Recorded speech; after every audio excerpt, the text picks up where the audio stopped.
Lecture de l'histoire de la rédemption d'Ellen White. Chapitre 7. Seth et Enoch.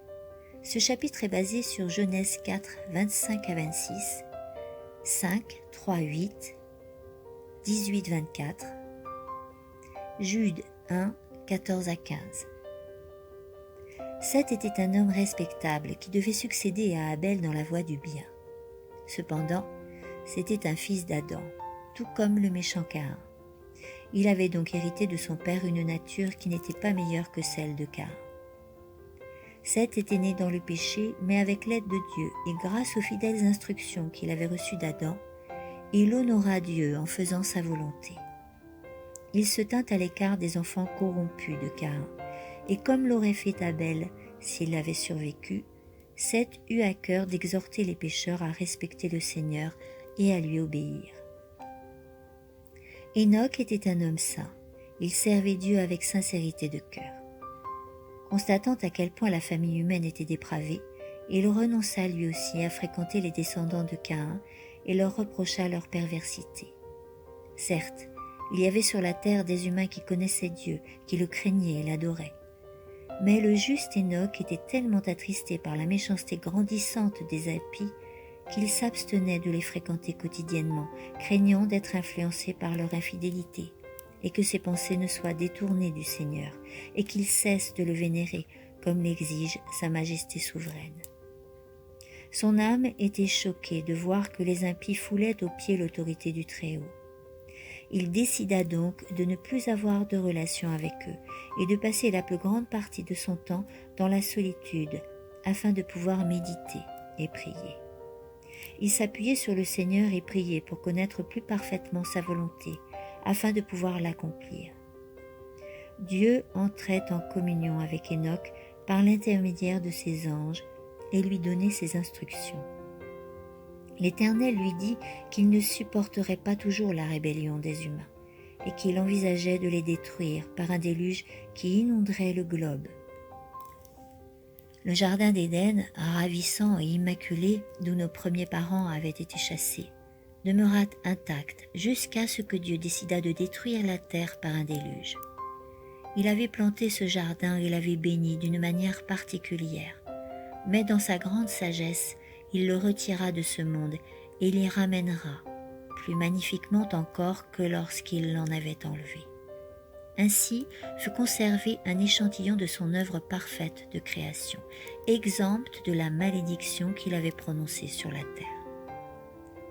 Le Seigneur fit connaître plus pleinement à Enoch le plan de la rédemption, et grâce à l'esprit de prophétie, il lui fit voir les générations qui devaient vivre après le déluge, et les grands événements relatifs à la seconde venue du Christ et à la fin du monde.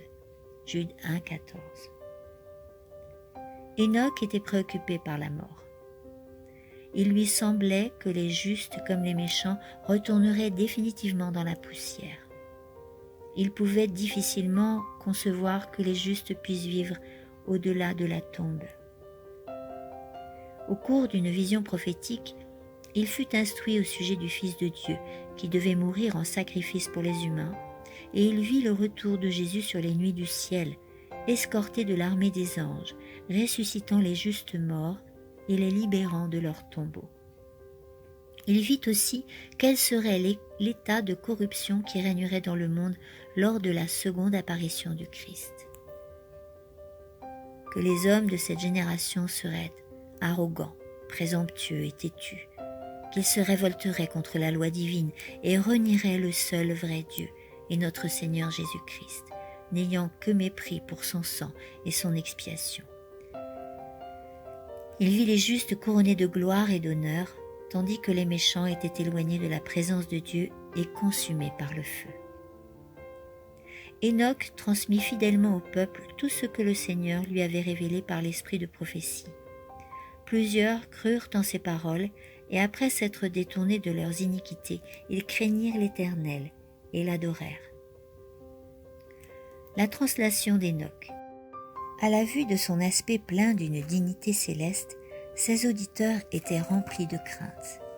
Le Seigneur aimait Enoch parce qu'il lui obéissait fidèlement, qu'il détestait l'iniquité et qu'il recherchait sincèrement la connaissance d'en haut afin d'accomplir parfaitement sa volonté. Il désirait tisser des liens plus étroits avec le Très-Haut, qu'il craignait, respectait et adorait.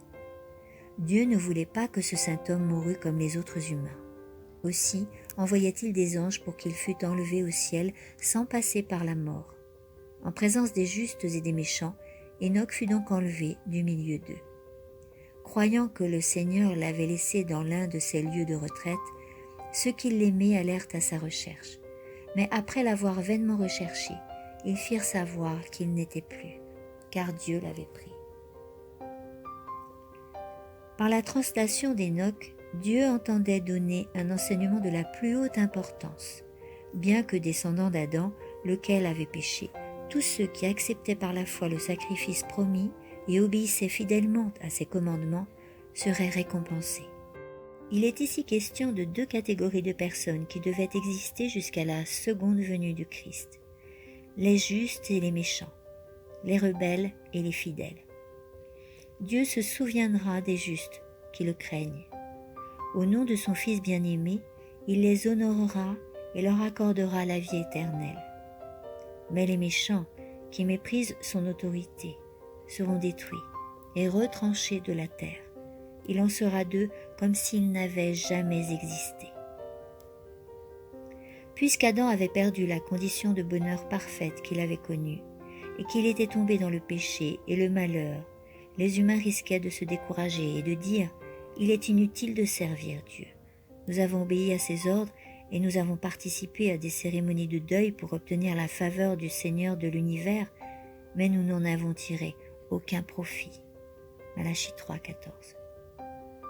Car une grande malédiction pèse sur la race humaine et nous sommes tous voués à la mort.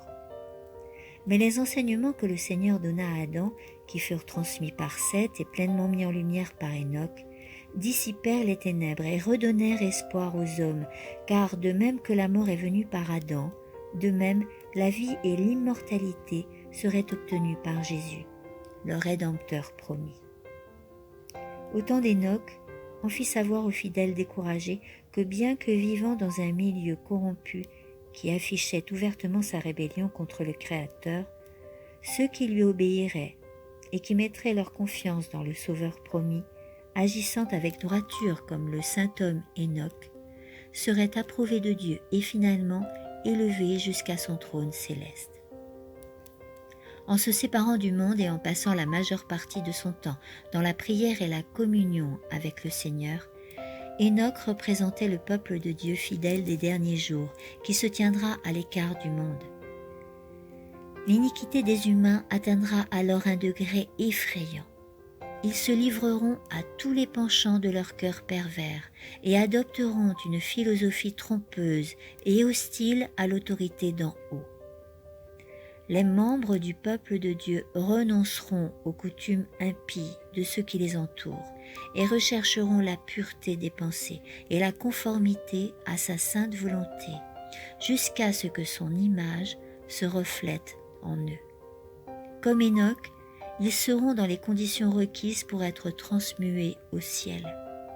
Soucieux d'enseigner et d'avertir le monde, ils ne se conformeront pas à l'esprit et aux habitudes des incroyants, mais ils les condamneront par la sainteté de leur conduite et par l'exemple de leur piété.